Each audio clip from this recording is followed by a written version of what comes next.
Good morning, everybody. Good morning, Mayor Lawrence and everyone. Just to let you know, we've started the streaming part already just because we're hosting it ourselves this time. So just wanted to let you know we're already streaming live. Good. Yeah, I actually was nervous for a moment because I realized I was going to my calendar for the link, and I thought that's not the way we normally do it. But good, glad it Okay, worked. Yeah, very good. All right.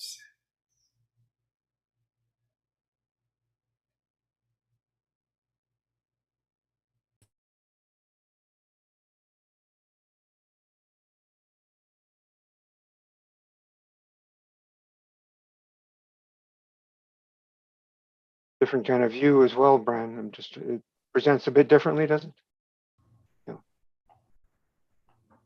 Yeah, Potentially, yeah. trying to get the gallery view so I can see Yeah. all hands. Yeah,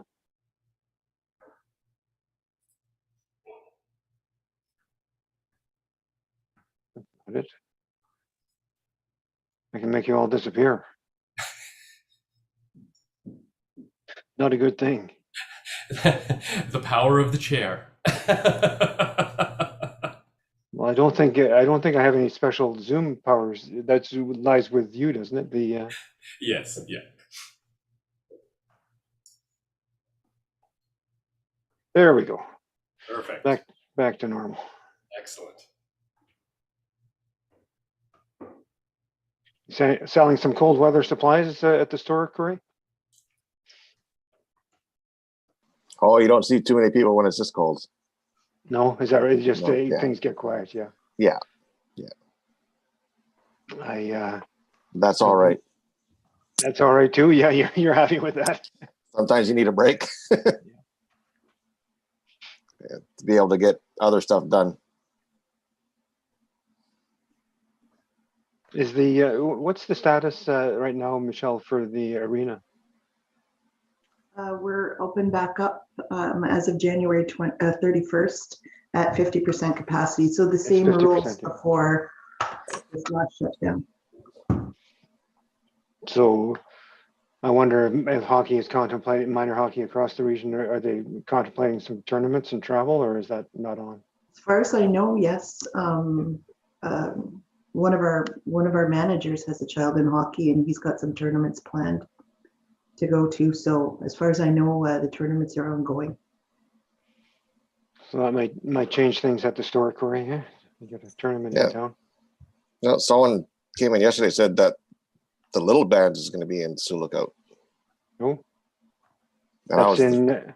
That's usually in February, mid-February. It's in February. Yeah, That's I haven't that's heard now, isn't anything. it? Yeah, I haven't heard Oh. anything besides that one person saying that. And I guess it's only for the older kids or something like that. So, but until I hear right from little bands. I know that there's been talk about coming back, but Ronnie hasn't said anything otherwise. So I'm assuming that things in the works right now. Yeah. I can follow up though and find out. Yeah. Rumors at the moment. Yeah. Get your news at L Sports. Yeah. You got lots of news there. Yeah.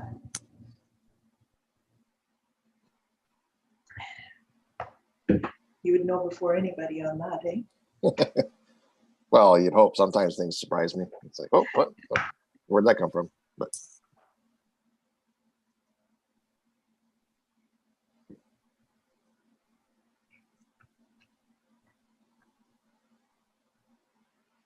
Inching towards. Oh, there we are. We have quorum. Good. Morning, everyone. Good morning, Councillor Morning. Bath, Treasurer, Councillor Timpson. There you go.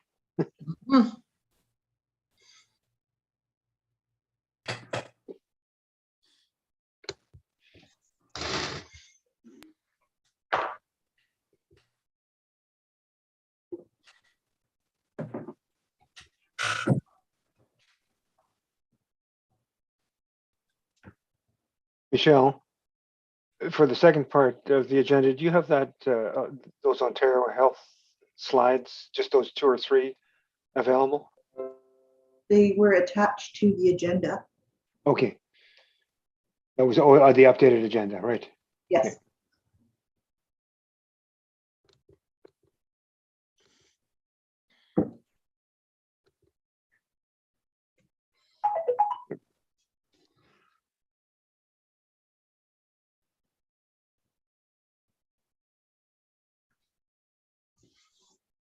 Mayor Lawrence, just so you know, I have received regrets from Councillor Fenelon. He won't be able to make the meeting today. Thank you. And I've heard from everyone else who did respond affirmatively, except Councillor Howie. I'm not sure of his status. All right. So we have 2 or 3 minutes to go until 10 o'clock, I think. Yep. But we have quorum, so that's good.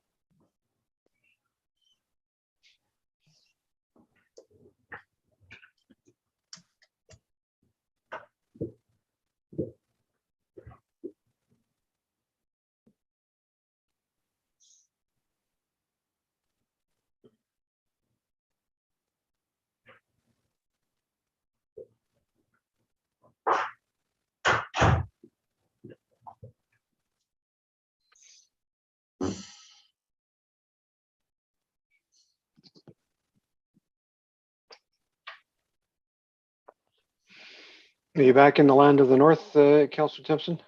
Yes, I am. Yes, I managed to leave Southern Ontario just before their blizzard and arrived here just before our blizzard. Perfectly well timed. It's funny, you must live on quite an open part of the lake. It hasn't frozen yet behind you there. Yeah, You right. still have open water. Yeah, right. That's wishful thinking, eh? As I walked down to the Iron Bridge this morning on my dog walk, you could see the what do we call it? The condensation, the mist rising off the open water just on the other side of the Iron Bridge. It's really quite amazing when you Oh, think of that. surprised it's still open. It must be open because there was the fog Yeah. of condensation there. Yeah. Hmm. Hmm.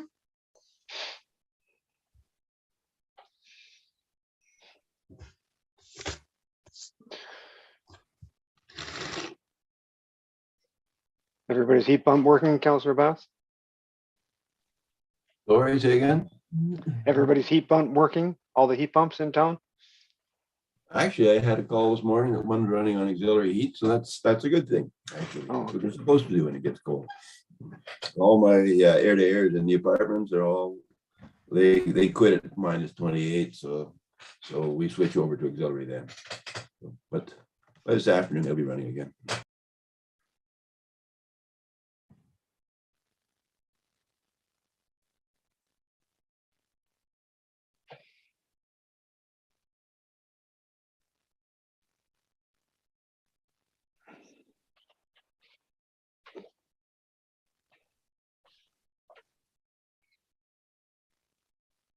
So I don't have to wait for the streaming's already on, Clerk. Yep.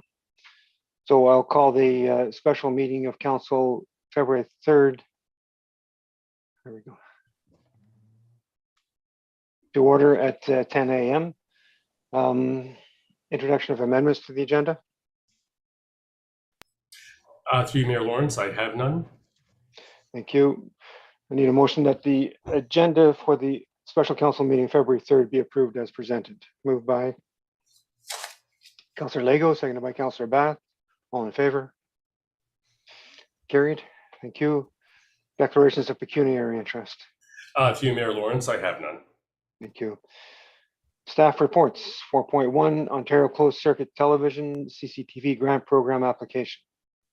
The council authorizes and directs staff to submit an application for funding under the Ontario Closed Circuit Television Grant Program for the installation of CCTV cameras in the downtown core.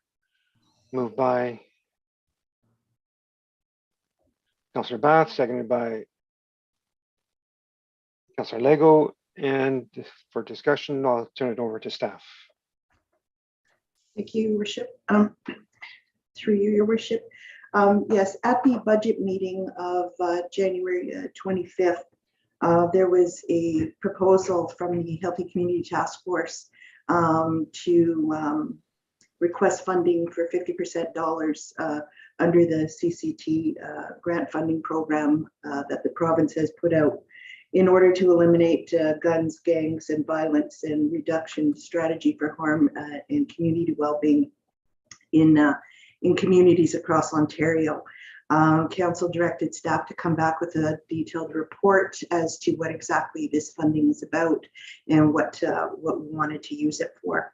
Since that meeting, staff met, and it was determined that the Healthy Community Task Force is not a legal entity, so wouldn't be able to enter into an agreement with the province for funding and for these cameras, and the municipality is better suited to monitor the cameras and facilitate their use in the downtown core, as we already have cameras in and about the community, more so around some of our public buildings. So in the report, you'll see that the municipal staff are asking council to allow us to apply for funding for CCT cameras in the downtown core. That will help deter property crime as well as crime to others through this camera system. And it would be, as usual, the current camera systems that we have at our municipal buildings. If the OPP want to receive information from those cameras to help them in any case that they're trying to solve or investigate, they do so through MFIPA and request that information, so it is secure. It's not for us to sit at our desks and monitor the activities going on downtown.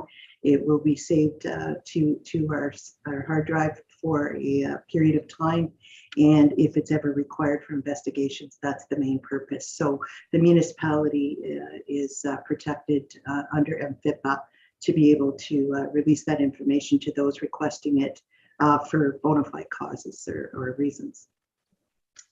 Also, in the funding request, the 40,000 was requested from the operating budget, and staff were also directed to go back and see where we could fund that initiative. And we've since come back, and in the report, it's indicating that there is a small police services reserve that we have, and we're recommending that the 50% dollars, our portion of the funding, would come from that reserve. Attached to the report as well, you also have the original application from Healthy Community Task Force and a subsequent letter supporting the application, as well as withdrawing their specific request for the funding from the municipality, and also a Police Services Board resolution supporting it as well. That's it. Thank you. Thank you, staff. Discussion, council. Councillor Timpson. Yeah, one thing I would like to have had in this this report was some statistics, some data of the crime on Front Street, and whether Front Street is the best place for it. Is that where most of the crimes occur, or is it more loitering on Front Street? And do we really need video surveillance for that sort of thing? So I'm maybe somebody from the police could elaborate on that, because I'm not really totally clear the value in that particular location, and as to compared to others. Staff, so Inspector Doole's here. We can direct that to Inspector Doole. Yeah. Inspector Doole, welcome. Thank you. Thank you, Worship. Morning, everybody. To answer the council's question, I don't have the stats for crime on Front Street with me right now, but what I could say is that that is where we do, and this is just from my personal experience, we do have property crime, and this is where the majority of our small businesses are located, up in the Front Street area. And that's where we do end up with property crime. Another reason that that location, in my opinion, would be helpful is, especially if we're talking about victimization of persons, because we do know the violent crime towards persons is high in this community. when we are working backwards in investigations, trying to figure out who may have sexually assaulted this person or assaulted this person, we have to, if it's an unknown person, we got to work our way back through the day. And often a lot of the people that are victimized are spending some of their time on Front Street, and it's going to help us be able to track who is with who so that we can lead that investigation forward. Tragically, we do know that we had a homicide here 2 years ago now that did occur on Front Street as a result of alcohol consumption and other issues. And should we have had some video surveillance more than just what's in the private businesses uptown, that homicide may have actually been caught on camera and would have provided all of the evidence essentially to what happened there. I don't know, Counselor, if that answers your question well enough.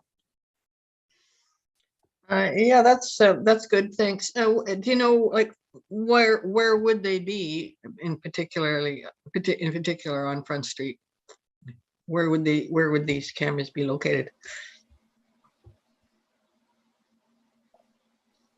I may, Your Worship. Through you, Your Worship, it hasn't been determined yet where the cameras would be. We would be working closely with the OPP and the stakeholders on Front Street to determine the best locations in order to better protect the community. I would guess that detailed planning wouldn't be done until there was a certainty that there was going to be money available.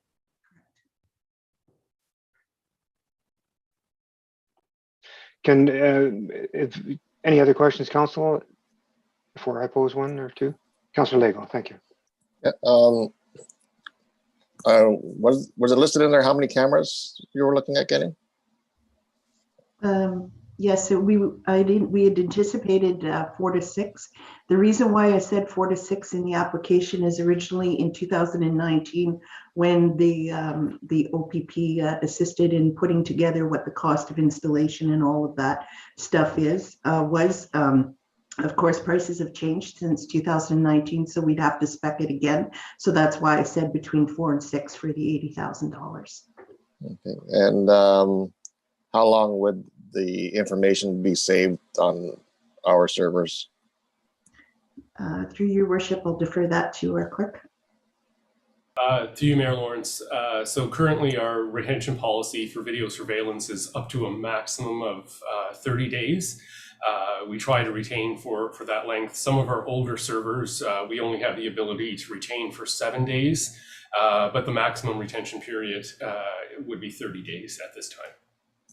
And is there upgrades coming to our servers, or we're sort of where we're at? So we are looking at making some changes to our so presently we have 3 video servers with a total of 58 cameras that are in use. The bulk of those, of course, are at the airport. 34 of them are at the airport. So of those 3 servers, the one at the Heritage Railway Station was recently updated, and we are looking at upgrades either to the physical servers or potentially moving to a cloud hosting option, provided that we can ensure we will remain in compliance with the Municipal Freedom of Information and Protection of Privacy Act. Okay. And what right now is available in the police reserves for the treasurer before we take out the 40,000? Through you, Mayor Lawrence, we currently have, I just had it, just over $153,000 in the policing reserve. Okay. And just piggybacking on what Councillor Timpson was asking, for Mr. Dool, would the back lanes of Front Street would be a place to have these, or you're looking right on Main Street? Or I guess that would be discussed at sometime further down the road, but I know a lot of activity has taken place in the back lanes as well. Thank Inspector you. Dual, Yeah, oh, sorry. go ahead. What we could do before that would happen and we found out how many we would have, then we could do some real analysis to decide, you know, where are these crimes occurring and then where is going to give us our best points of view, I think. At this point, I wouldn't know, other than to say that just as some background, in other communities that I've policed in, Pembroke, for instance, their municipality or the city of Pembroke and the Police Services Board, I think, did the same thing. And I think these projects grow slowly. So there's the initial request, you get certain cameras put up. And then I think Kenora even does this, is then every couple of years, they add new cameras into new locations. And then it just grows in where we're able to capture things happening. And this information would only be released to the OPP based on investigation of a crime, because there are issues with freedoms and rights of all individuals. Yeah, everywhere that I've worked where the city or the municipalities have had this thing, we don't sit there and operate it.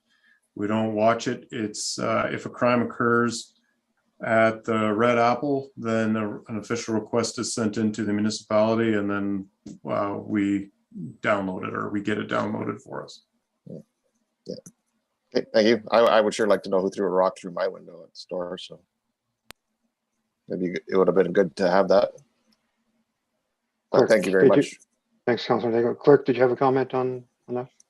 Not on the window, sorry. Yes, through you, Mayor Lawrence. Yeah, so just with respect to the setup, the retention, access to the surveillance, as I mentioned, we're the municipality, and as the CAO's report outlined, we're bound by the Municipal Freedom of Information and Protection of Privacy Act. So that piece of legislation governs when and how we can release personal information. And so there are permitted disclosures for law enforcement purposes, and the Act sort of details three instances where we can release information to law enforcement. So if they provide us with a request with a specific warrant, then obviously we would comply with that. If they're undertaking an investigation that is likely to result in legal proceedings, then so in that case they provide us with an occurrence number so that we know that there's an active investigation ongoing, and then we release. And then the third instance is if we are victimized, any of our facilities or any area that would be captured by the video surveillance, then we can also request police assistance and share that footage with them to assist us with that type of an investigation. Thank you. Just a question in terms of, you talked about the number of CCTV cameras that the municipality has, airport and other facilities. In police investigations, do you not also try to take advantage of private footage? There are some businesses who have cameras, and do we have a bit of a map of what's the coverage in town, and that would probably be informed where additional cameras were put? Can I ask who can I ask that? To the CAO? Who would I direct that to? I think that perhaps Inspector Dual would be able to talk about private businesses and their surveillance cameras, as we're not privy to knowing all that information. Inspector? Yes, sir. So we do have a live map that we keep updating when we find out about various other commercial businesses that have cameras. We have one of our special constables now, that because the trick becomes then a lot of businesses have cameras in the community, and some of them can be very complicated with capturing the video. And if everybody has a different style and the owner of the business doesn't know how to download it themselves, they wait for the contractor to come up from Dryden to download it, it can make it complicated. So for most of the private businesses that we have in the community that we've mapped out, we've, with that business, we've trained one of our special constables to be able to go in, they know how to download the video that's required, and then they download it. Because the other thing that happens is if there's a crime that occurs in front of, let's say, Roy Lane, and then we are looking for the video, the crime didn't necessarily have anything to do with Roy Lane. So it actually costs that business owner money to get a tech up, to download the video, and then just to provide it to us to solve an unrelated crime. And so having a more municipal-based system would be beneficial, I think, on many fronts as well.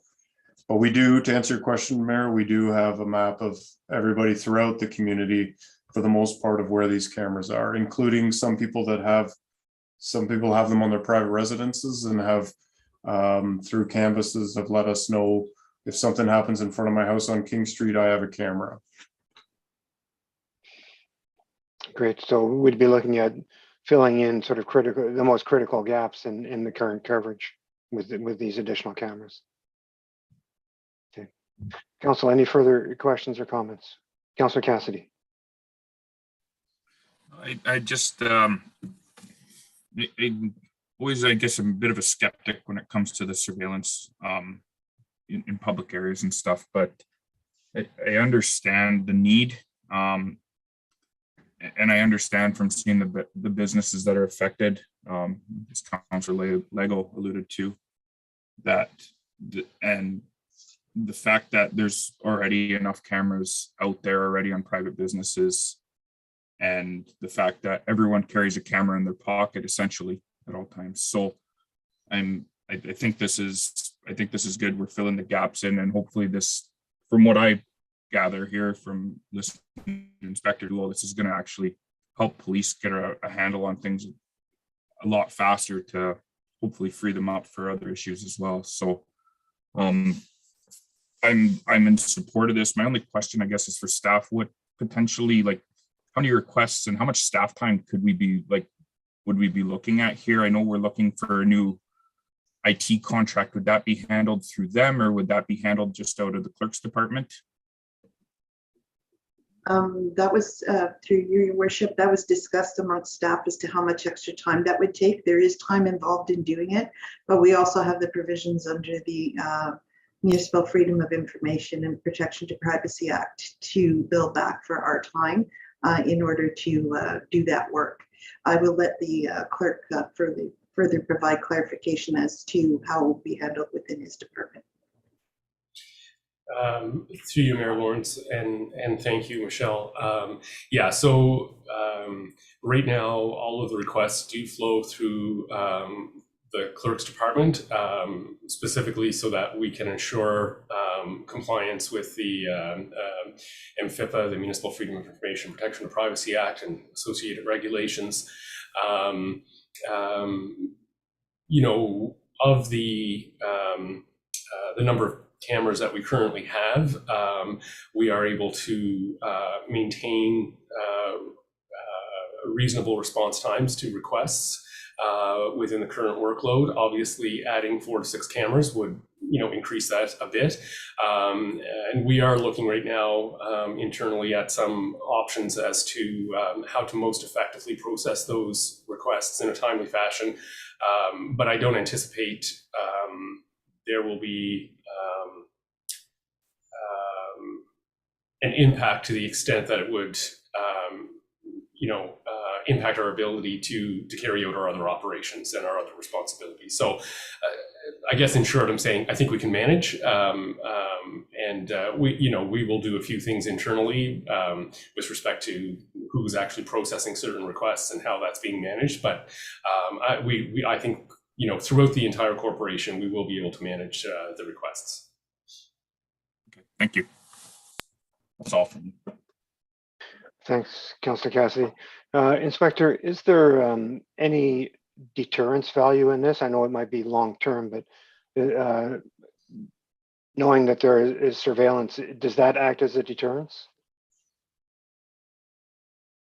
Yes, yes, sir. I would say that it does. Like you said, it takes time once people start realizing that there's cameras there, and it's pretty easy then to figure out who threw the rock then through Councillor Lego's building. That can act as a deterrent. In some cases, if it's alcohol or substance abuse related, it may not make an issue, but I think it can deter things moving forward. Thanks. Council, any further comments or questions? Councillor Bath. Yeah, just a couple of questions on the units. So,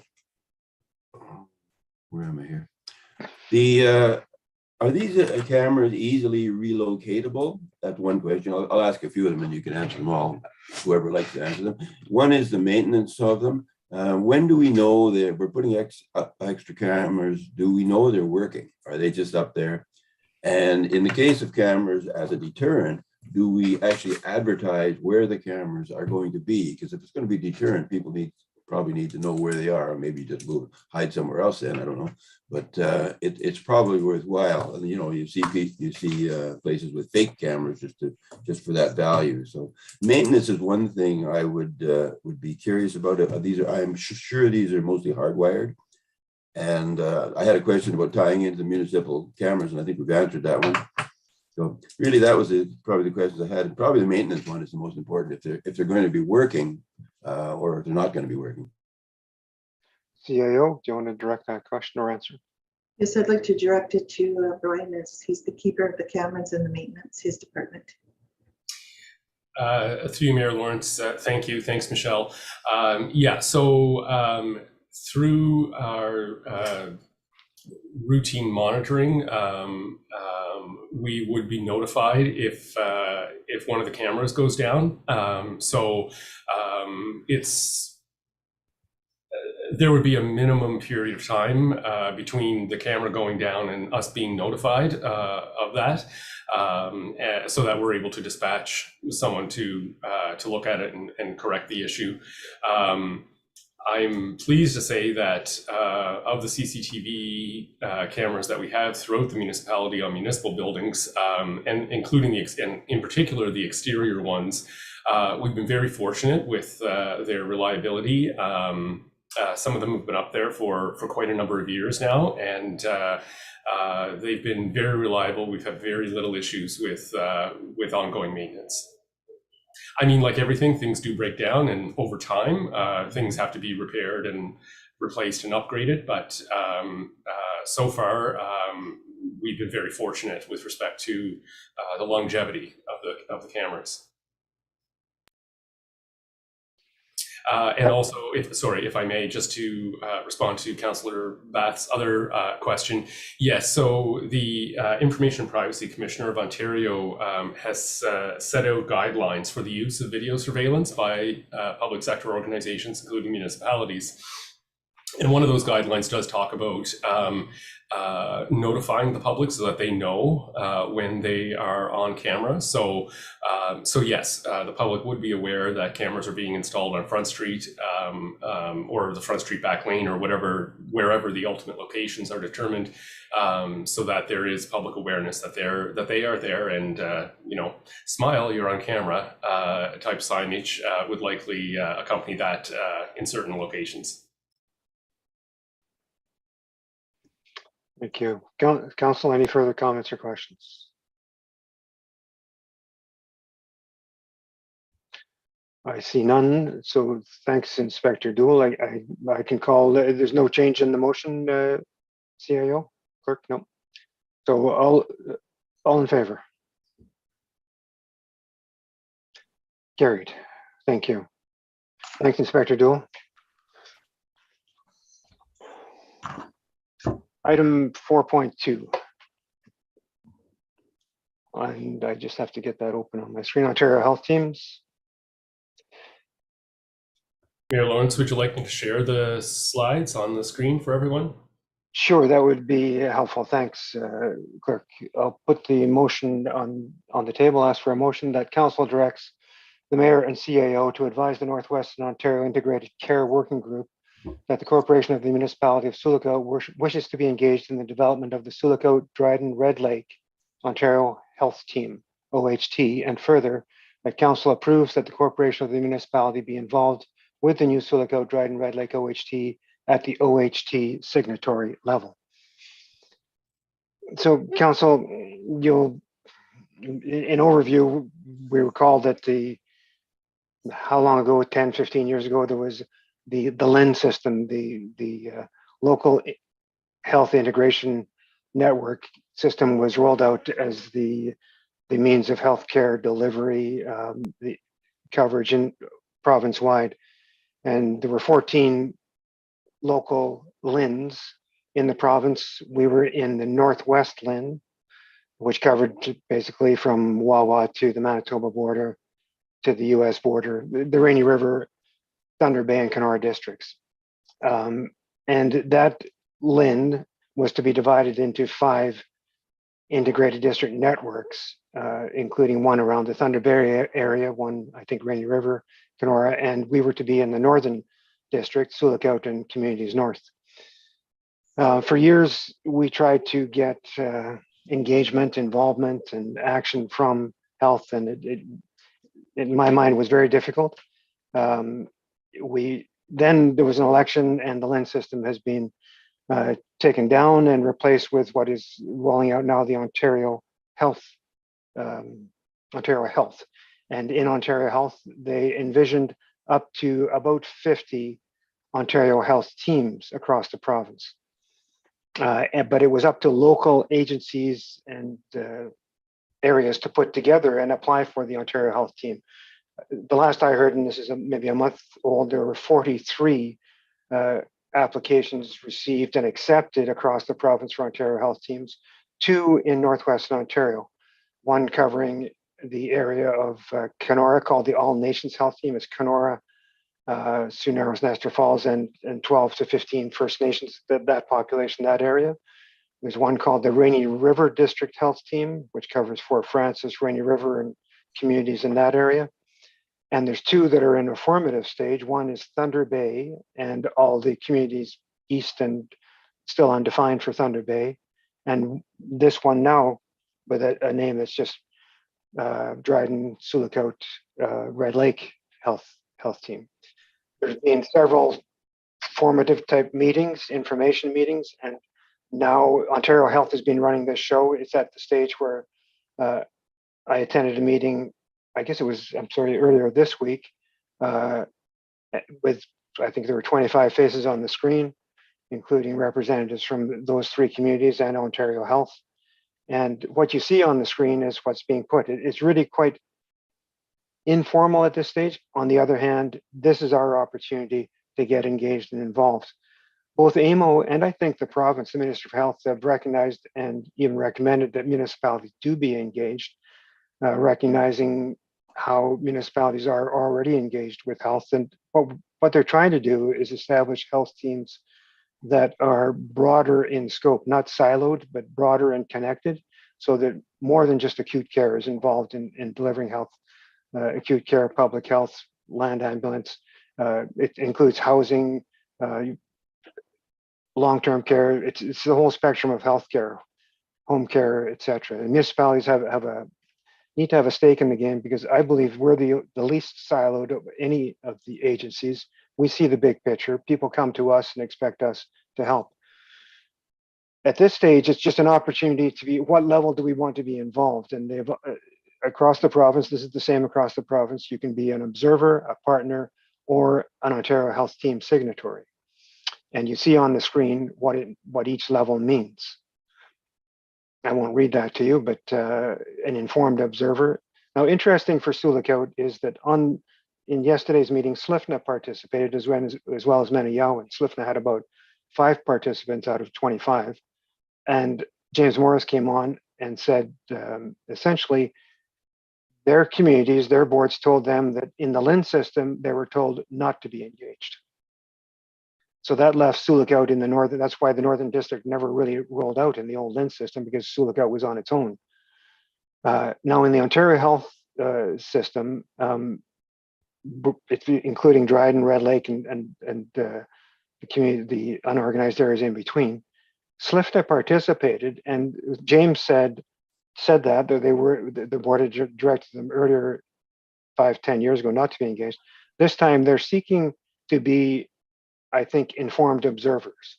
He has to go back and get permission from their board, but at least they will be engaged in that way as informed observers, and an informed observer can participate in OHT initiatives, can actively receive information and communications, as you see on the screen, may choose to participate at any time they feel appropriate. So that's important for Sioux Lookout, because the northern communities, we're so tied to the northern communities in terms of healthcare, both Metayowan and SLIFNA, and it's that they would be engaged is very important for us. I think we need to be engaged to best protect and promote the healthcare interests of the people living in the municipality of Sioux Lookout. I think the more engagement we can have, the better we can serve the people and make sure that the people living in Sioux Lookout have the best healthcare possible. So I'm promoting to you, Council, that we be an OHT signatory. It means you formally sign off on the OHT expression of interest, the application and eventual formal partnership agreement on OHT with expectations and accountabilities. We have collaborative decision-making agreements to guide decision-making on shared priorities initiatives, funding, resources allocation, and ultimately work together as one team to improve patient access, transitions, experiences, and health outcomes. Clerk, if you can go to the next slide. This is the important thing for us here. What does it mean to commit, sign off on an expression of interest versus full application? Signing an expression of interest means you are committed to work towards becoming a formal OHT signatory or partner. You can later decide not to sign off or on the full application. So if your organization is not comfortable committing to an OHT, they may consider participating in another way. Partners may later onboard with an OHT or advance on the continuum. There's no obligation. We can commit to the fullest level possible now, but we're not obligated to do anything except participate. We can step out later as appropriate. My feeling is we should be as committed as we can be now as appropriate, and then decide as the OHT forms. We can guide it more with our interests in mind, and we can also step back or step forward depending on the appropriateness at the time. That's it, Council. So the motion seeks approval for myself and there is a deadline. Sorry, next slide, Clerk. Confirm signatories for those requiring more time engagement. Please confirm by February the 11th. So this screen was put up a couple of days ago in the meeting, and they were asking for a show of hands and whatever as to. I didn't put my hand up, but I don't think I did. But February the 11th. That's why we've added this to the agenda now. We want to get our names in. Thanks, Clerk. Questions from Council? Councillor Timpson. Yeah, has there been discussions with the hospital about our position here? Metayowan was at the represented on the meeting the other day. Heather Lee was the representative. And another question that came up, by the way, at that meeting was, of the group that was there, do we want to be part of a larger Thunder Bay group, and there'd just be 3 Ontario Health teams in the Northwest, Rainy River, Kenora, and Thunder Bay? Or do we want to advance this one, Thunder Bay, with Sioux Lookout, Red Lake, and Dryden? I put up my hand, and so did Metayowan, that we wanted to advance with this, and then so did the other small communities. So it was decided that we would advance with this one. So Metayowan is behind this health team. And were they supportive of us being a signatory? I guess of the municipality being a signatory. I guess that's the. I wasn't seeking support from the hospital. Yeah, we'd expect we'd all be collaborating together. So they'd all be all would be okay. They would be a signatory, and we would be a signatory. Yeah, exactly. Okay. Yeah, and SLIFNA would not. They indicated at this stage, they have to go back to see if they could be an informed observer, but they would not be a signatory, is my understanding. Okay. Councillor Lego. Are we also looking at sort of the structure that Kenora has gone down with First Nations? We don't know. It's very formative. Okay. Honestly, this was the third such meeting, and it's at a very high general level.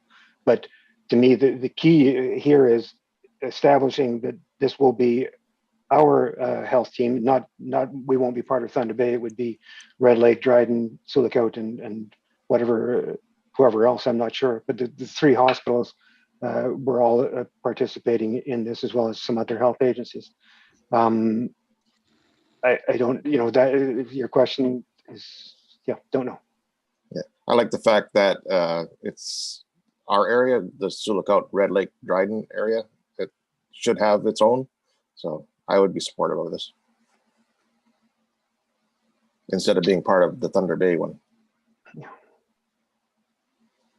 And it's, when I attend the meeting, I see you, Councillor Cassidy, go ahead. Oh, I just wanted to add, I agree with Councillor Lego. I think we wouldn't get washed out if we were in the Thunder Bay one. So this is a good approach.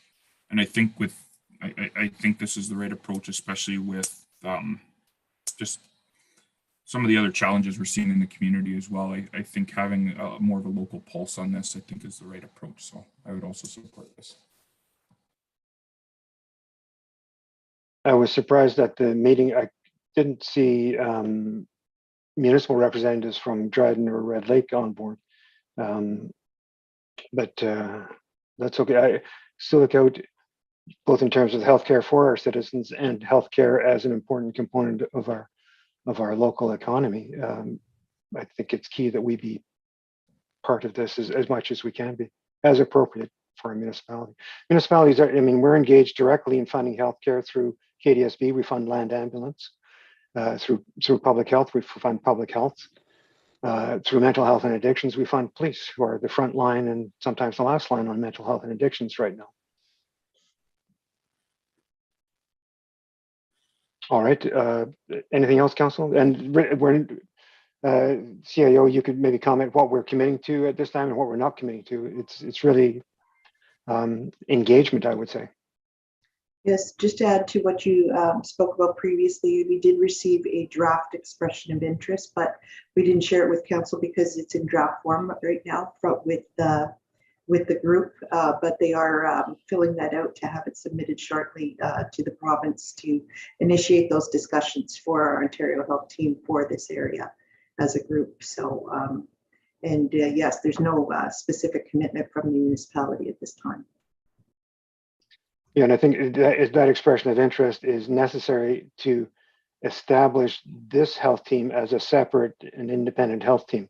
If that doesn't go in with enough support and strength, the province may look at it and say, no, we'll just incorporate those areas into the larger Thunder Bay area. So we want, I think, having the municipality involved and other municipalities add strength to that expression of interest.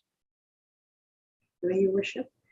In addition to that, if you recall, back in, I believe, 2021 when we met, or maybe even as late as 2020, Minister Tabolo told us in our delegations that we should be putting in an expression of interest for Ontario Health Team for our area as well. So I think that it would garner support from his ministry. Yeah, and as much as I respect the acute care sector of healthcare, we need representation across the spectrum of healthcare to strengthen healthcare in Ontario. So if we're going to end hallway medicine, it's not going to happen in the hallways of the hospital. It's going to be solved in long-term care, in supportive housing, assisted living, in home care. So we need to really emphasize those gaps that we have in Sioux.